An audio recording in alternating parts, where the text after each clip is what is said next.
Bonjour à vous, chers élèves. Je suis très content de pouvoir vous retrouver pour cette nouvelle vidéo.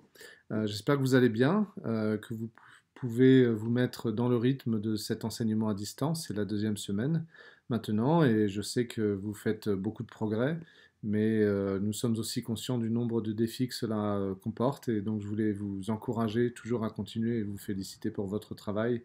Euh, pour nous, c'est vraiment l'occasion de continuer à avancer avec vous sur le programme, continuer à vous exposer aux apprentissages, mais aussi continuer à avoir un dialogue avec vous, continuer à avoir cette relation qui est très importante avec vos enseignants, mais que vous l'ayez aussi avec vos camarades, et puis continuer à vous exposer aussi à d'autres choses, pas uniquement au programme de maths, de français ou d'anglais, mais aussi à l'art, à l'éducation physique, etc.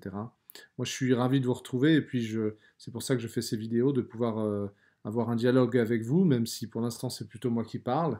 Mais j'espère pouvoir partager avec vous des choses qui sont intéressantes et aussi vous montrer un petit peu de l'école, puisque vous voyez que je suis aujourd'hui passé au bureau afin de m'assurer que tout allait bien sur les campus. Voilà. Je voulais commencer avec vous une série qui va peut-être durer 4 semaines et qui serait une série autour d'activités que vous pourriez faire à la maison lorsque vous avez un petit moment, et je sais que vous en avez de temps en temps, puisque nous sommes tous confinés à l'intérieur, des activités qui soient sans écran, donc low-tech activities, et qui vous permettent peut-être d'avoir un autre regard sur votre environnement extérieur, de recréer ou de créer des nouveaux liens ou des nouvelles connexions avec des membres de votre famille, et puis simplement de vous offrir une autre façon de réfléchir à quelques objets ou à quelques sujets. Donc je vais chaque semaine vous en proposer 10. Aujourd'hui j'en propose 10, la semaine prochaine j'en reproposerai 10 et ça durera comme ça pendant environ 4 semaines. Donc voilà, c'est parti. La première activité que je veux vous proposer, c'est d'interviewer un membre de votre famille. Alors ça, c'est valable pour tous les élèves, quel que soit votre niveau, à partir du moment où vous pouvez conduire une interview. Donc si vous êtes en élémentaire, vous pouvez la faire plus rapide, avec moins de questions, un texte qui soit moins long. Et puis si vous êtes au collège, vous pouvez avoir des questions qui sont un peu plus fouillées, avec des sujets un peu plus denses. L'avantage de ça, c'est de vraiment prendre le temps à la fois de réfléchir aux questions qu'on veut poser, aux questions qui seront importantes, mais aussi de créer du lien avec des membres de la famille qu'on ne connaît peut-être pas forcément assez ou dont on n'a pas observé certaines parties ou des parties de la vie qu'on n'aurait pas évoquées. Donc ça peut être pour vous l'occasion de vraiment mieux les connaître et vous pourriez avoir quelques surprises et apprendre des choses intéressantes. Pensez bien à vos questions et essayez de bien rédiger vos réponses. Essayez aussi de garder ces interviews parce que je pense que vous seriez intéressé de les relire quand vous serez grand. La deuxième chose, c'est une activité qui consisterait à mesurer les aires et les périmètres de chacune des chambres ou chacune des pièces de votre maison. Beaucoup d'activités là-dessus, donc il va falloir réviser vos formules d'air et de périmètre. Vous pouvez avoir un petit bonus si vous arrivez à mesurer aussi les fenêtres, et je sais que si vous êtes au collège et que vous arrivez à donner ça à Madame Pluche, elle sera très contente. La troisième activité consisterait à faire un graphique du type histogramme, hein, vous voyez, qui mesurerait la fréquence des oiseaux que vous pouvez voir dans votre jardin, ou que vous pouvez voir par votre fenêtre si vous regardez à l'extérieur de votre chambre. Donc ça impliquerait que vous deviez voir comment construire un graphique, et notamment un histogramme avec la fréquence sur par exemple une semaine, et voir ensuite comment reconnaître les types d'oiseaux qui viennent, trouver leur nom. Donc il faudrait vous renseigner sur les types d'oiseaux qu'on peut trouver dans la baie de San Francisco. Quatrième activité, être silencieux pendant 60 minutes et après écrire à propos de son expérience. Alors ça, c'est une activité qu'on ne fait pratiquement jamais, puisque très peu d'entre nous restent silencieux pendant 60 minutes, à part quand nous dormons, et donc on n'a pas la possibilité de réfléchir à son expérience ni de la mesurer, mais ça peut être très intéressant. Alors que vous soyez en élémentaire ou au collège, vous allez peut-être écrire un paragraphe qui sera plus ou moins long, ou plusieurs paragraphes, mais je pense que vous découvrirez énormément de choses si vous arrivez à rester silencieux pendant 60 minutes et votre esprit vous emmènera dans des endroits qui sont intéressants. Vous n'avez peut-être pas encore été, vous découvrirez des choses à la fois sur vous-même et des idées que vous n'avez jamais eues et qui vous intéresseront certainement.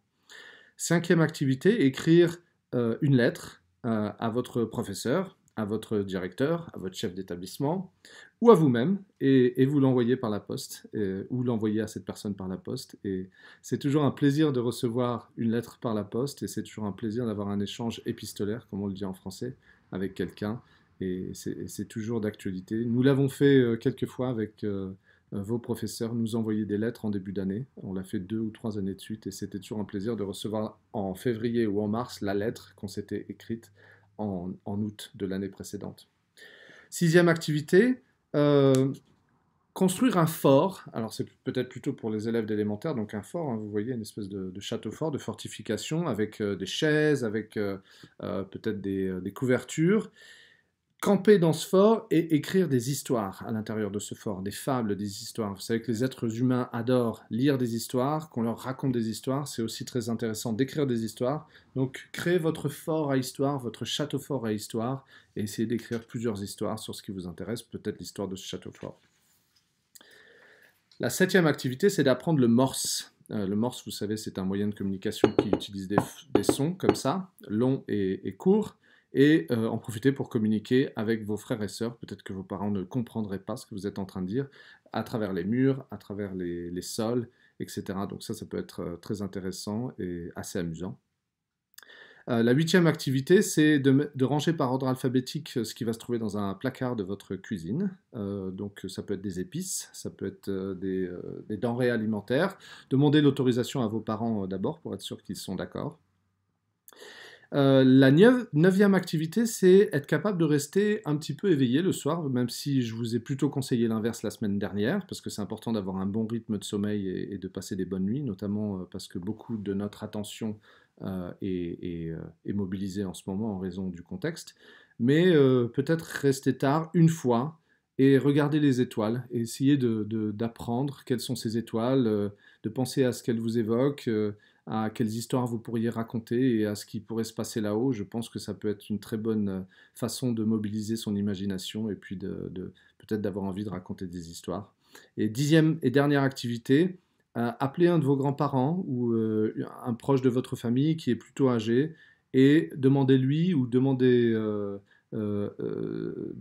à cette personne de vous apprendre une chanson de son enfance dans n'importe quelle langue, et puis essayez d'apprendre cette chanson et essayez de lui poser des questions quant à quand est-ce que la personne a appris cette chanson, ce que cette chanson lui évoque, quel genre de souvenirs vont avec cette chanson, et puis essayez de comprendre un peu le contexte de cette chanson.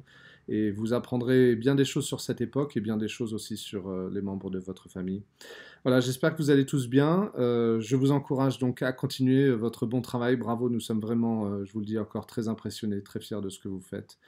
Continuez comme ça et je vous dis à très bientôt. Et n'hésitez pas à partager avec moi si vous avez mis en œuvre certaines de ces activités, si vous avez fait certaines de vos choses. J'aimerais beaucoup savoir ce que vous avez fait, donc n'hésitez pas à m'envoyer un email mlazar@ib.org. Voilà, je vous dis à très bientôt. Au revoir.